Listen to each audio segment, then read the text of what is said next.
Clients from Microtronic Inc. have recently reported failures in the X201 scanning genes, both in field and inspection tests. The company wants to know the root cause of this failure, considering that the most probable causes are the strength of the welding joint and the impurity of the clamps material.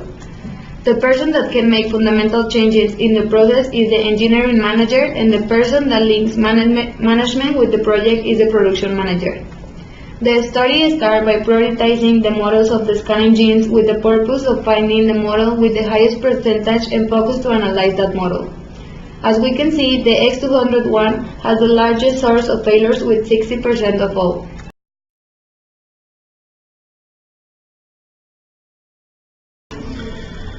In the measure part, we identified that from the return pieces from customer, 19 of 60 samples have defects in terms of the shear force. Then we obtained that these samples don't have a normal distribution, as we have seen in the pictures. However, the samples in the recent production do show a normal distribution.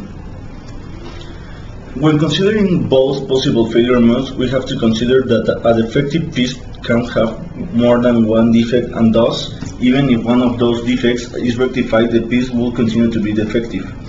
This affects because even though customers give more importance to the scanners that don't work, the manufacturer will need to consider that the DPMO to cover all the defects, including more than one per defective piece.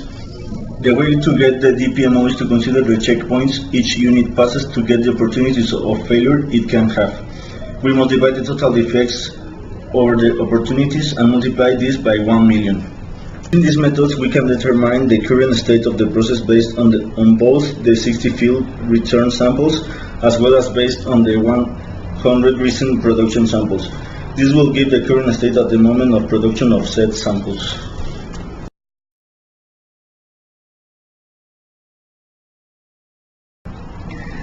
We obtained statistical information in order to see how was the variation between the samples returned from the customer and the samples which have been recently produced. In shear strength, the return from the customer data has more variation than the recent production data. The difference on the descriptive statistic between both samples are big, so the performance of the process is not similar. Then, we compare the variation between batches, and definitely there's a lot more variation in the batch 2 and 3 compared to the first one. From the box plot, we can observe that the max and mean values from batch 1 are less spread than the others. We can also conclude that in general, pieces from batch 1 is the only process under control. A box plot was made comparing all the return on the MFI test by subgrouping by batch. We can conclude that batch 1 is the only batch that its process is under control. We can observe that the values are inversely proportional, which means they have a negative strong linear relationship between MFI and shear force. In other words, the greater the MFI value, the lower the shear force value tends to be.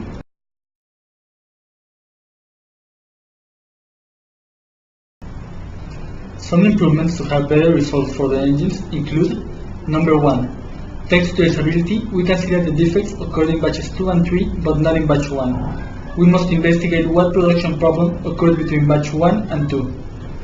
Number 2, standardizing the conditions of batch 1 in order to improve batch number 2 and batch number 3.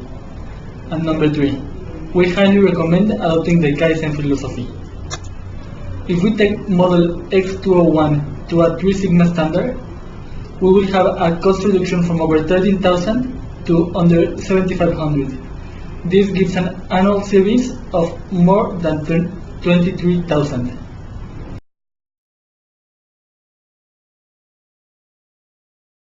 We need to keep track that the suggestions are taken into account and that the process is being standardized to improve the variation. The actual process is not under control, as we can see in the graph below. As shown, we can see some points out of the control limits and even a wrong pattern. These points are shown in red. We need to see a Six Sigma project as a continued improvement and not a goal. We are going to take baby steps, always towards reducing variation without never going back. We need to investigate the root cause that made actual production so bad in order to have predictability over the process and control it.